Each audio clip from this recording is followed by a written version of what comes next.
Olá, queridos, tudo bom? Então, como eu havia prometido para vocês que eu iria, enfim, gravar as dicas no conforto do lar, para que vocês não precisassem, cometer atropelos em aula, para que pudéssemos terminar as 8 aulas ou 8 encontros que havíamos propostos no curso de revisão, não é? Então, com bastante calma, agora tranquilidade, vocês podem, depois das 2 primeiras provas, revisar algumas coisas de forma bastante serena. Serena porque vocês precisam agora do quê? Nesse clima de bastante dinamismo, de bastante ansiedade, tu precisa de segurança. Se tem uma coisa que vai te trazer segurança, sem sombra de dúvidas, é informação certa, ou seja, dica que obviamente vocês vão encontrar desta mesma forma na prova. Então isso é uma coisa interessante de ressaltar. A prova da URGS, em comparação às demais provas, é uma prova que tem 40 anos de tradição. Nós conversamos sobre isso inúmeras vezes, então estou reiterando. Vocês vão se sentir bastante tranquilos ao abrir a prova de Química e encontrar exatamente como trabalhamos as questões na prova de Química. Por exemplo, a primeira questão de Química Geral e assim por diante, não é? Então eu vou resgatar algumas coisinhas aqui com vocês agora, que vocês vão encontrar nessa prova de Química agora de 2018, nessa manhã bacana de terça-feira, quando vocês estiverem fazendo a prova. Antes de começar, eu queria só pedir para vocês algumas coisas, que é, vocês devem sistematizar ou operacionalizar a resolução da prova, ou seja, não sai fazendo a prova conforme o teu coração manda, entende? Vocês precisam organizar a maneira de resolução, ou seja, façam ou por tamanho primeiro, ou por facilidade de partes de conteúdo. Vocês estudaram bastante, sabem como a prova está dividida. Então comecem fazendo, por exemplo, as questões. Gosto de Química Orgânica. Começa por Química Orgânica, tu sabe que ela vai estar no meio da prova. Eu me sinto mais à vontade com Físico-Química. Pô, então vai para o final. E assim por diante. Vocês vão se sentir mais tranquilos ao ver que a URGS, primeiro, não tem uma prova de interpretação difusa ou dúbia, como é a prova do Enem, e segundo, que a prova da URGS é uma prova que tem contextos apenas e questões objetivas, ou seja, não no sentido de marcação, mas no sentido de dinamismo. Ela pergunta e é clara a pergunta, vocês podem ir direto para a resposta. Então fiquem tranquilos e a gente vai começar a revisão, obviamente, com a primeira parte da prova. Eu vou começar a prova de revisão, na verdade não com a primeira, perdão, com a parte de Química Orgânica, que é, sem dúvida, o carro-chefe da maioria, dos estudantes em Química, porque a pessoa gosta bastante de orgânica, Química do carbono e assim vai. Então algumas coisinhas sobre orgânica são essenciais. Por exemplo, localizar a questão que fala sobre função orgânica. Tu vai chegar lá e eles vão te dar um contexto. Por exemplo, Tamiflu. O oseltamivir, princípio ativo do remédio popularmente conhecido como Tamiflu, tem a molécula representada abaixo. Quais são as funções ou oxigenadas ou nitrogenadas que nós encontramos nessa molécula do oseltamivir, ou seja, do Tamiflu? Então, a primeira coisa que vocês devem cuidar é, com bastante calma, localizem as funções. Vejam a carbonila. A carbonila sempre é um dos grandes diferenciais de funções. Por exemplo, aqui no quadro, tu pode observar que a gente tem ali a carbonila, tá vendo? Ela está ligada ao heteroátomo oxigênio. Quando tu tiveres um heteroátomo oxigênio, tu pode ter duas funções. Ou a função éster, como tu bem pode ver ali, marcadinho, ou a função éter, que tem aqui embaixo. Então, com carbonila, éster. Éster, sim, tem carbonila. Sem carbonila, não carbonila, vai ser éter. Só isso. É uma questão super fácil. Tenho certeza que vocês vão conseguir acertá-la com muita tranquilidade. Quanto à outra natureza de função, as nitrogenadas, vocês podem perceber as aminas e as amidas. Aqui vocês têm as duas. Observem que é a mesma coisa. Nas amidas, tu vai encontrar também ali a carbonila, tá vendo? Que é o C-O, agora ligado ao nitrogênio. Certo? Nas aminas, amina não tem carbonila. Amida tem carbonila. É a grande diferença entre um e outro. A URGS gosta bastante, ao tratar de aminas e amidas, de reiterar a questão do tipo de amina que tu tem. Se é uma amina primária, uma amina secundária, terciária.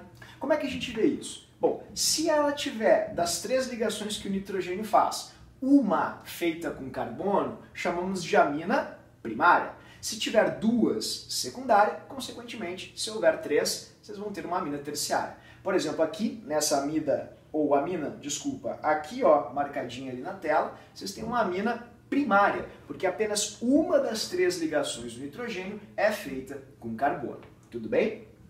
Então é isso. Vamos para a próxima. A gente está enfrentando no Brasil um surto de sífilis, não é? Isso é algo bastante sério. A sífilis tem origem bacteriana. E para tratar a bactéria, antibiótico. Está aqui um clássico, um antibiótico derivado da penicilina, a amoxicilina. A URGS pode te trazer esse contexto, pôr na questão e questionar. Quais são as funções da amoxicilina, da molécula e tal, representada abaixo.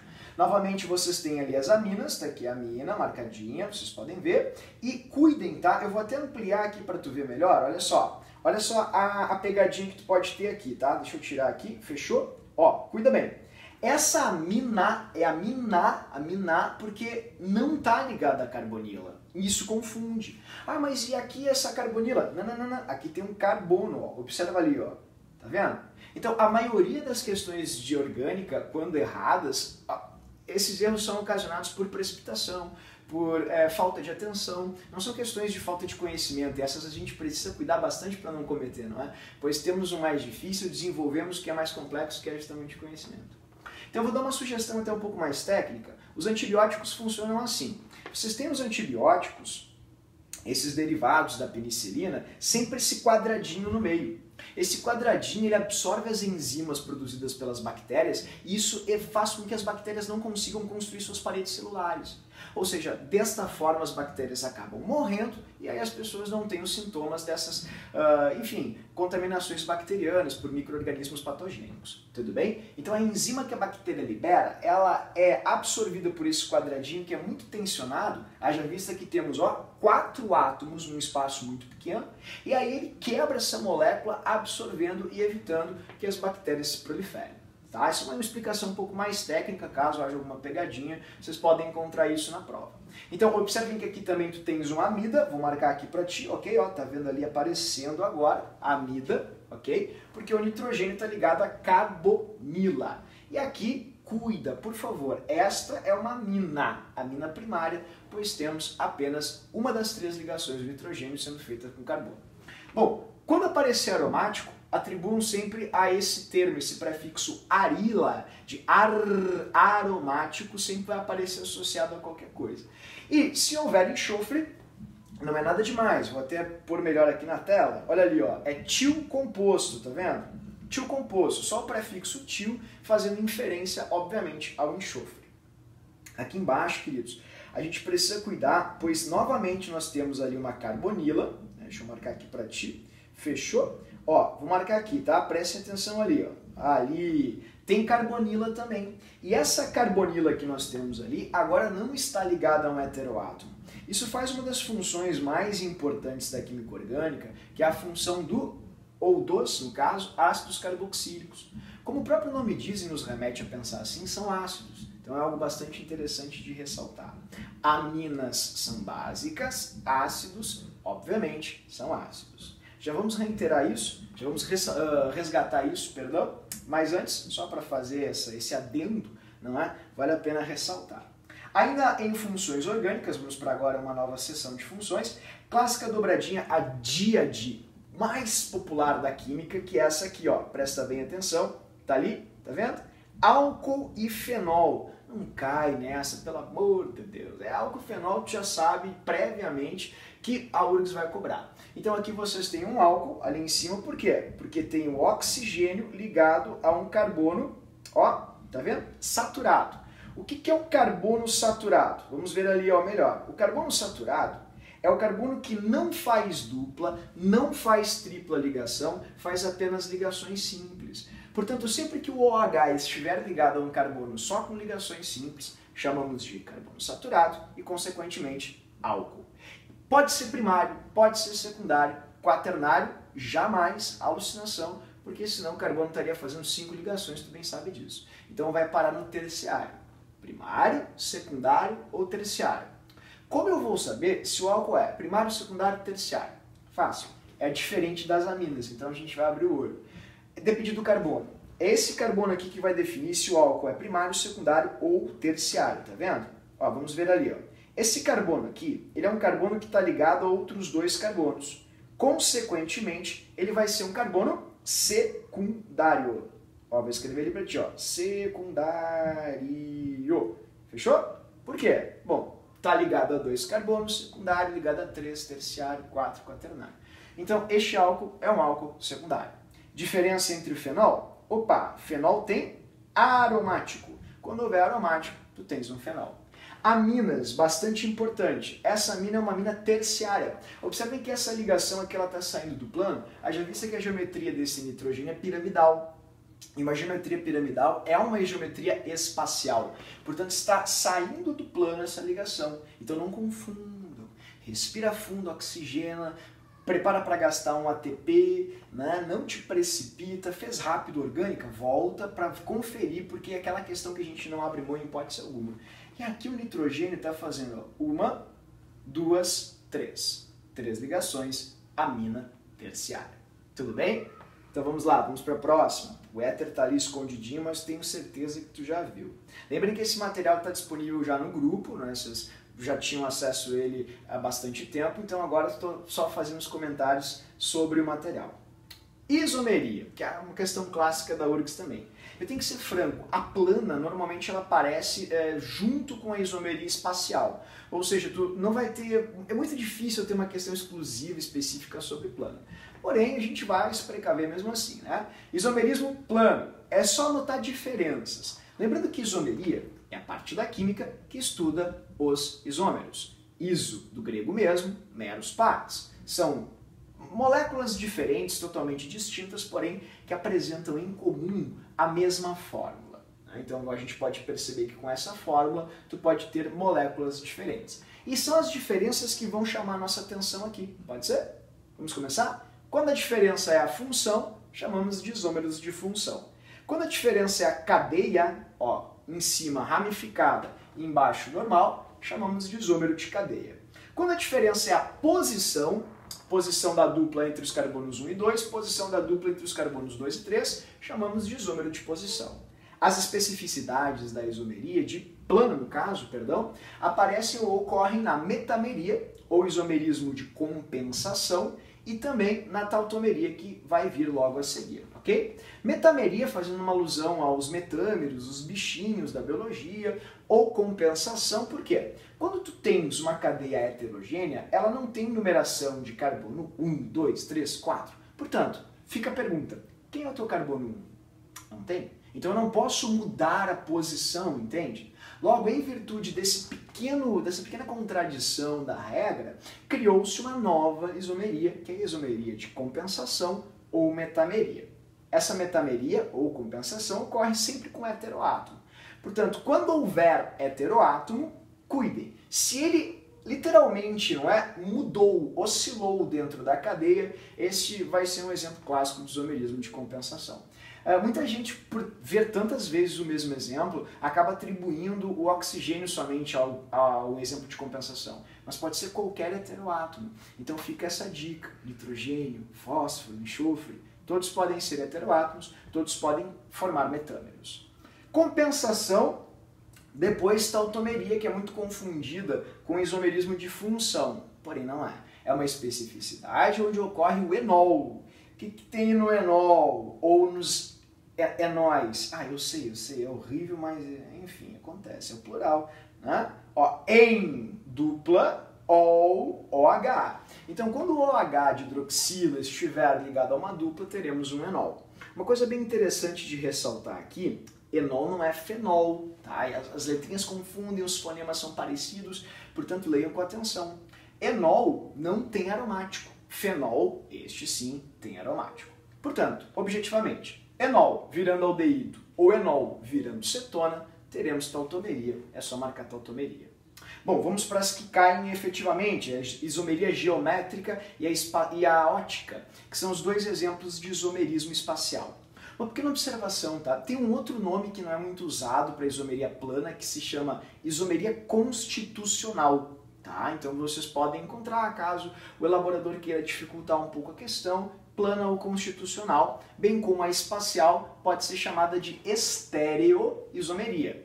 Pegadinha que a URGS já fez agora em 2017, na questão sobre estereoisômeros. Tudo bem? São isômeros espaciais, podem ser geométricos ou podem ser óticos. Tudo bem? Comecemos com a geométrica. Grande causa de erro. Ó, ligação dupla ou cadeia fechada. Digamos que são os carbonos amarrados. Eles não conseguem ter independência. Tudo que acontece com um carbono, consequentemente, vai acontecer com o outro.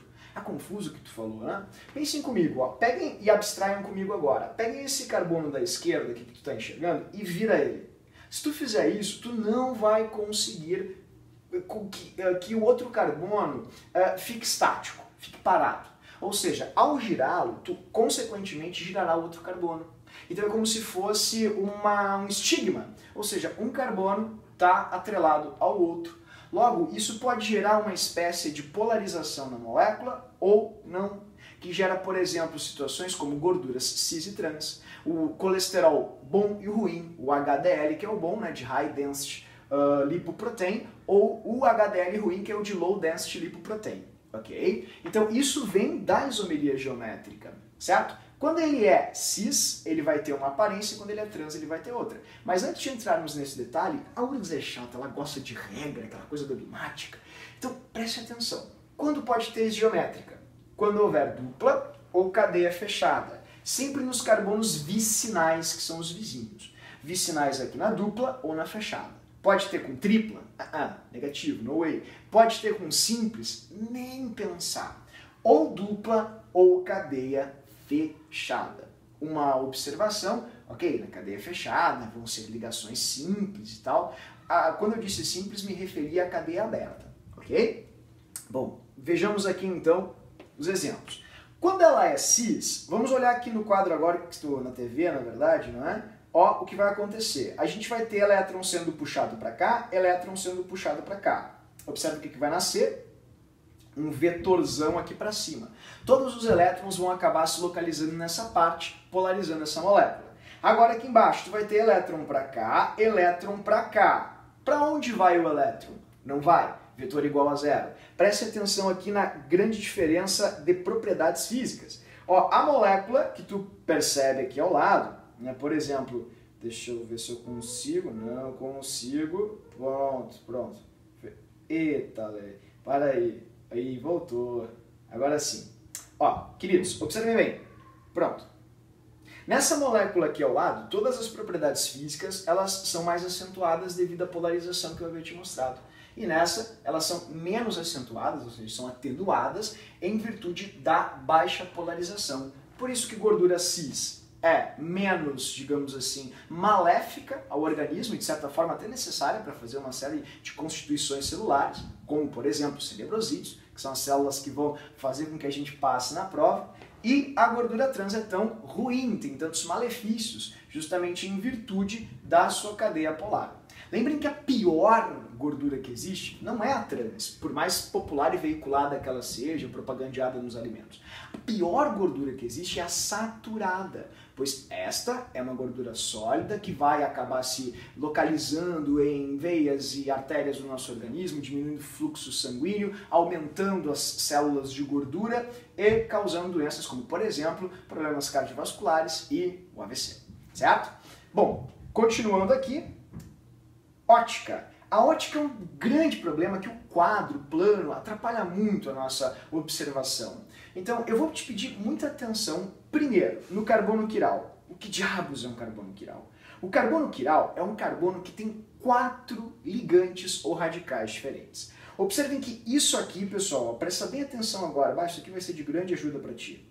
A URGS todo ano cobra carbono quiral, então a gente não pode correr o risco de errar essa questão, ok? Ó, isso aqui é um radical. Isso aqui, outro radical. H, hidrogênio, também é radical. E o OH, outro radical. Mesmo que esse carbono aqui, tá vendo? Também seja carbono como este, são radicais diferentes. Então não comete um equívoco que é super frequente de achar que é o primeiro átomo. Não, é tudo que está ligado naquela parte, na cadeia. Ok? Bom, aqui ao lado tu tem uma molécula que também é característica da URGS, que é uma molécula de cadeia fechada. Pode ter carbono quiral em cadeia fechada? Sim. Quando houver cadeia fechada, observem e vasculhem a molécula. Ou seja, ó, tu tens aqui hidrogênio, tá vendo? e aqui um radicalzinho alíl, assim, um propargil na verdade, e esse lado da cadeia é diferente deste. Então, contabilizemos assim, 1, 2, 3, 4 radicais diferentes também. Muita atenção, tá? Tem que ser diferente de um lado e de outro. Se vocês tiverem dúvidas, vocês podem cortar, como eu estou fazendo aqui no meio, ó, faz um risco reto assim, tá vendo como esse aqui? Um risco assim, e aí tu olha para a tua esquerda e olha para a tua direita. Se elas forem diferentes, tu contabilizará cada qual como um radical. Isso é bastante importante. Bem como algo que é super comum na URGS, que é isso aqui. Observem bem. Quando nós temos um carbono quiral, esse carbono gera um fenômeno bem particular dessa isomeria. Ele forma compostos que são antípodas ópticos ou enantiomorfos. Pode parecer uma coisa singela e até um tanto quanto irrelevante, mas um tem cheiro de laranja, outro de limão. Um pode evitar náusea, outro pode causar mudanças teratogênicas, como é o caso da talidomida, que tanto conversamos em aula. Como funciona? Quando tu tens um carbono quiral, tu faz um isômero que chamamos de isômero levógeno, que é o que desvia a luz polarizada, técnica que se usa para distinguir um do outro. Para a esquerda, levógeno, L de levógeno. E o outro é D, tá vendo D? D de destrógeno. O L tem angulação negativa, o D angulação positiva, como tu tá vendo aqui no quadro. Observem que eles nunca vão ser iguais. Não importa como eu gire as moléculas, elas nunca vão ser iguais. Eu tentei pegar e inverter a molécula à esquerda. Tá vendo? Ela não vai ser igual à da direita. Como não tá igual? Não, equívoco. Olha o átomo vermelho, tá vendo? Não é a mesma coisa. Olha o cinza, tá vendo? Não é a mesma coisa. É como uma mão esquerda e uma mão direita, elas nunca serão iguais. Tá, e o que eu preciso saber? Duas coisinhas. Primeiro, a URGS gosta muito de perguntar quantos isômeros óticos eu posso ter aqui. A resposta é sempre a mesma. Cada carbono quiral pode fazer, prestem bem atenção que vai aparecer agora ali, tá? Deixa eu limpar aqui tudo. Fechou? Fechou. A formulinha é bem fácil. É o 2 tá vendo ali? N, onde N é o número de carbonos quirais. Por exemplo, essa molécula aqui, ela tem um carbono quiral. Então, 2 na 1 dá 2, tá vendo? O que significa esse 2? Que com um carbono quiral, tu pode fazer um levógeno e um destrógeno, ok? E se na mistura a porcentagem for de 50-50 de cada um, porque nós sabemos que quando temos um líquido, um sólido ou um gás, tu não tens uma partícula, tu tens várias. Então, se tu tiver 50% de partículas levógenas e 50 destrógenas, o Louis Pasteur, né, ele desenvolveu um método chamado de um método de separação e estudou em cima da uva, do ácido tartárico da uva, não é? Que ele estava analisando, por isso de uva, do latim, racemos, racêmico, é isso que acontece.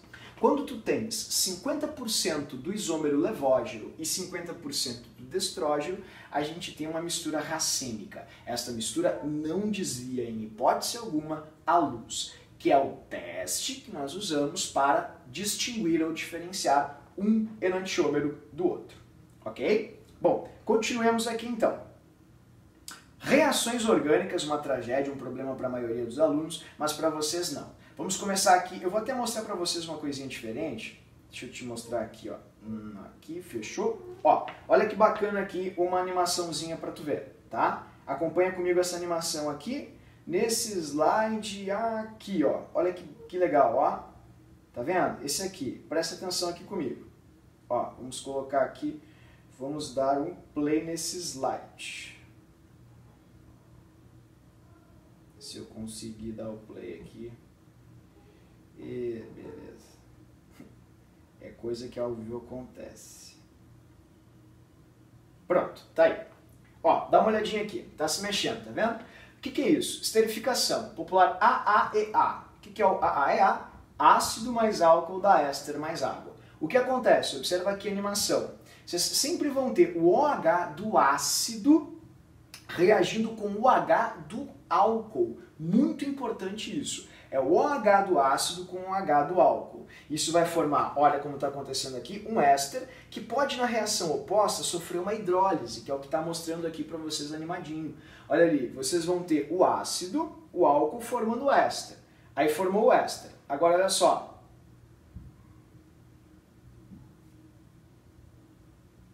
Ó, tá aqui, ó. Esse é o éster, ó. A molécula de água vem e quebra esse éster, refazendo ácido e álcool. Então é uma coisa interessante porque é uma reação em equilíbrio, é uma via de mão dupla. Ela pode ser tanto, não é, no sentido direto quanto no inverso. No direto chamamos de esterificação, no inverso chamamos de hidrólise, porque é a água que está quebrando. A outra reação é uma oxidação alcoólica, que chamamos, que ocorre em álcoois primários e secundários. Vocês bem lembram, a gente cansou de ver, é o AAA, álcool aldeído e ácido, e o AC, álcool cetona. Quando eu sei que vai ser um AAA ou quando vai ser um AC? AAA ocorre quando a gente tem o álcool primário, que é aquele álcool cujo OH está ligado a um carbono primário. O AC é uma oxidação que ocorre quando o OH está num carbono secundário, gerando álcool secundário. E o terciário não oxida, não esquece disso. Terciários não oxidam, certo? Esse é o processo clássico do bafômetro, não esquece dessa, e também do avinagramento. Vinagre, do latim, significa vinho azedo. É o álcool do vinho que oxida aldeído, que causa ressaca, coisa que vocês desconhecem, porque foi um ano de privação, e obviamente de beber, né? É nada etílico. E aqui, ó, ácido carboxílico, que é justamente o ácido decorrente do álcool. Tudo bem? Bom, vamos para a próxima. Essa é bem bacana, só acontece com ligação dupla ou tripla. As ligações pi, elas são ligações bastante frágeis. E como elas são bastante frágeis, o que acontece? Quando um radical entra, esse radical quebra a ligação pi, como a animação está te mostrando ali, tá vendo? Olha a animaçãozinha, ó. Ela quebra a ligação pi e forma ligações sigma. Pode acontecer com pi de ligação dupla ou pi de ligação tripla, certo? Então fiquem bem atentos, não com aromáticos, apenas com alcenos, dienos ou alcinos, isso é bem importante. A URGS gosta e cobra de forma bem bobinha essa reação chamada de reação de adição. A outra reação que é um pouco mais complicada, que é a de substituição, olha que bacana a animação, ó. É uma reação onde há uma troca do átomo mais frágil que existe, o hidrogênio. Lembre que o hidrogênio ele é constituído por apenas um próton e um elétron, portanto é um átomo extremamente frágil. E ele é arrancado por outros radicais, podem ser eletrófilos ou nucleófilos. Eletrófilos são os cátions e nucleófilos os ânions, ou quem tem par de elétrons, quem quer bastante, não é? É o núcleo, por isso se chama nucleófilo, amigo do núcleo. O eletrófilo é o amigo do elétron. Mas isso não é tão essencial, pensemos assim. O importante aqui é focar nessa hora que as substituições ocorrem em aromáticos e em alcanos. Primeira coisa, eu usei o aromático como exemplo porque ele é bastante popular. Observe a animaçãozinha que bacana, ó. Tá chegando aqui um eletrófilo, que pode ser um bromo, um cloro, pode ser um nitro, pode ser um radical sulfonado, ácido sulfúrico. Olha que bacana. Ele entra, ele retira o hidrogênio da molécula e substitui. Portanto, cada hidrogênio retirado é uma substituição. A URGS adora falar de aromáticos. Ah, este aromático é di, tri, tetra substituído. O que seria isso? Ora, é um aromático que teve 3, 2, enfim, né, vários hidrogênios trocados. Substituição é uma troca. Ocorre com aromático e com alcano. Ok? Bom, essa era a última bastante importante. Ainda nessa parte aqui, eu gostaria só de te mostrar um slide que estou com uma sensação, sei lá, acordei com isso, tenho que falar isso para vocês que eu acho que pode cair. Que é isso aqui, ó. De novo, a URGS adora falar de ácidos de Lewis e de Bronsted. Que diabos é isso? É fácil. Até então, a gente sempre falou que ácido é quem libera H+, base é quem libera o OH-. Mas com o tempo isso foi sendo aprimorado e outros teóricos também descobriram acidez e basicidade ou alcalinidade em outras substâncias. Por exemplo, estes dois teóricos, Bronsted e Lowry, publicaram seus papers simultaneamente e foram premiados, digamos assim, com a insígnia ou a denominação da regra, que funciona assim. Para eles, ácido é toda espécie que doa H+. Mas isso eu já sabia. Tá, só um pouquinho. Base, sem OH-. É a espécie que recebe o H+, então é uma reação de vai e vem de H+. Quando o H+ é doado, essa espécie virou um ácido. Quem recebeu o H+, literalmente é caracterizado como uma base. Portanto, chamamos de pares conjugados. Ou seja, quem era ácido, consequentemente, será uma base no outro lado da reação. Quem era uma base, consequentemente, vai ser um ácido no outro lado da reação. O Lewis explorou um pouco mais isso e ele trouxe para a gente uma teoria mais ampla, que é a teoria dos pares eletrônicos. Ele se questionou, ora, se o H+, ele é um cátion e é ácido, por que outros cátions não podem ser ácidos também? E o são, segundo a regra de Lewis. Vou te dar algumas dicas para facilitar, ok? Cátions são ácidos, ânions são básicos. Caso não apareça a carga do íon, vocês podem cuidar desse jeito. Ó.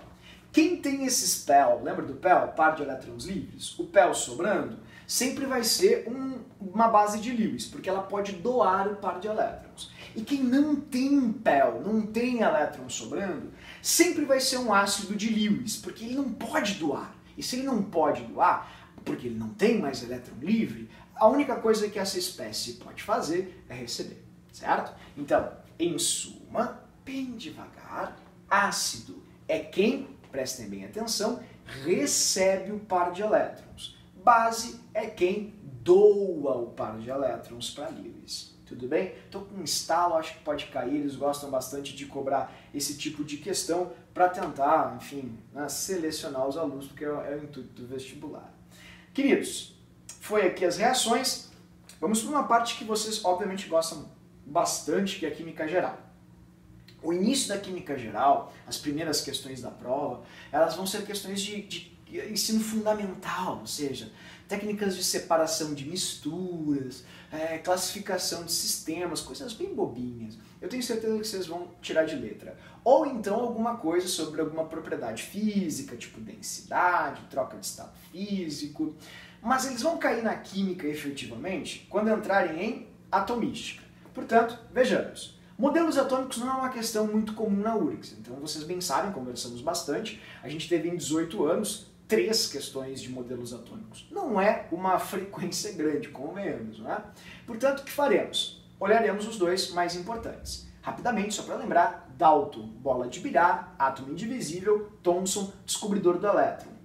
Foi em 1897 que isso aconteceu. Pudim de Passas, que tu bem lembra, fechou 20 anos ano passado, 120 anos, perdão.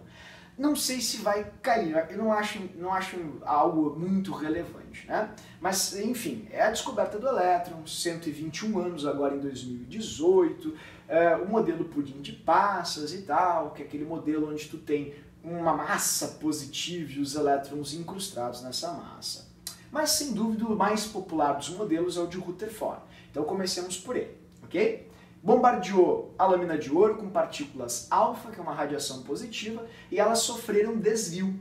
Se desviaram porque elas encontraram algo positivo. Pouquíssimas desviaram.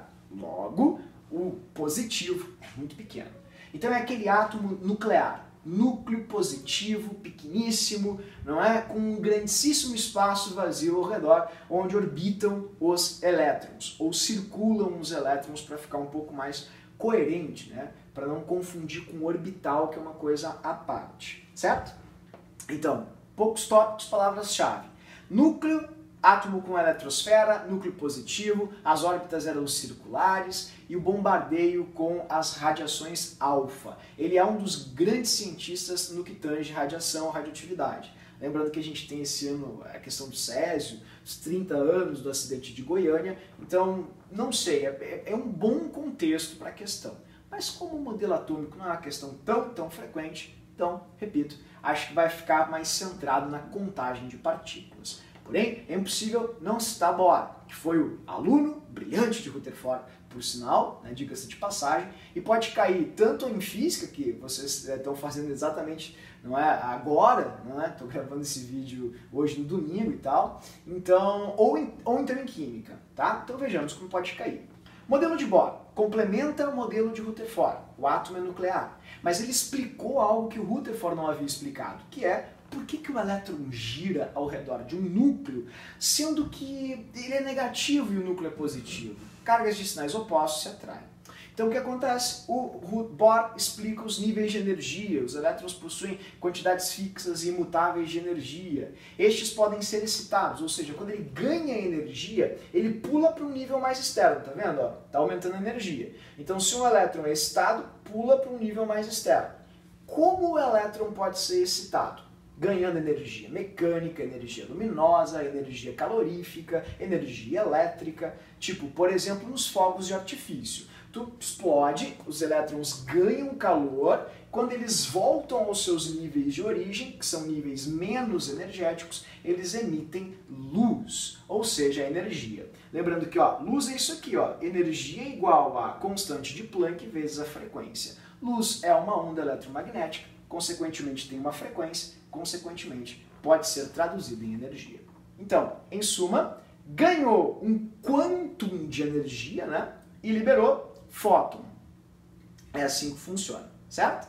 Então tá aí o modelo de Bohr para vocês. Bom, normalmente a URGS fica aqui. Eles gostam muito disso. E a primeira coisa que eu posso te dizer é que o átomo de Bohr, que é o padrão para este átomo do ensino básico cobrado na URGS, ele é átomo com partículas, e partículas são bolinhas. Portanto, não caiam naquela pegadinha clássica da URGS de que esse átomo tem 1/12 de nêutron, tem 0,20 nêutron. Tu não pode ter um número fracionário de prótons, elétrons ou nêutrons neste modelo, que é o modelo básico. Tu só pode ter números inteiros. Por exemplo, 1 próton, tá aqui o amarelinho é 1 nêutron, e assim vai. Bom, prótons e nêutrons ditam a massa e ficam no núcleo. E os elétrons não têm massa significativa, massa desprezível, ficam na eletrosfera. Como eu descubro prótons, elétrons e nêutrons? Questão que a URGS adora, sempre cai. Tu tens dois números na tabela periódica que a própria URGS vai te dar. Um deles é o número atômico. O número atômico é o menor. Este sempre vai refletir a quantidade de prótons que o átomo tem e de elétrons, ok? Por exemplo, cloro, 17 prótons, 17 elétrons, tá vendo? Alumínio, 13 prótons, 13 elétrons. A massa é outra coisa, é o maior número, é um somatório. É a soma dos prótons mais os nêutrons. Então, 17 prótons mais 20 nêutrons, 37. Quer saber o número de nêutrons? Faz a diferença do maior e o menor, ou entre o maior e o menor. 37 menos 17, 20 nêutrons. Mas, por favor, se essa massinha for quebrada, for fracionária, tiver vírgula, é porque é uma média dos isótopos deste elemento. Não diz, reitero isso, que existe 1,2 nêutron. É como se dissesse que tu tens, de média para o teu curso, 1,2 candidato por vaga. Tu tem um candidato e, sei lá, uma perna concorrendo contigo. Tu sabe que não é assim. Bom, eles podem sofrer manutenção na sua carga nuclear. O que significa isso? Ganhar ou perder elétrons. Se eles ganham elétrons, ficam negativos, haja vista que elétrons são negativos. Portanto, chamamos de ânions. Se perdem, cátions, ficam positivos. O número aqui em cima vai refletir a quantidade de elétrons ganhados, ou recebidos no caso, e doados. Tudo bem? Então, por favor, não esqueçam disso. Isso é bastante importante. Cuidem para não errar, porque é uma questão bastante fácil. Tabela. Tabela tem 5 propriedades periódicas apenas que são importantes. As demais não são muito cobradas e tal, e é uma barbada, pessoal, né? É uma questãozinha na prova, a gente não abre a mão dessa em hipótese alguma. Bom, falemos de tabela. Eita, só um pouquinho aqui. Acabou a bateria. Deixa eu botar aqui. Bom, eu vou fazer uma pausinha no vídeo, já volto pra gente fazer a parte 2 do vídeo, ok? Só um pouquinho.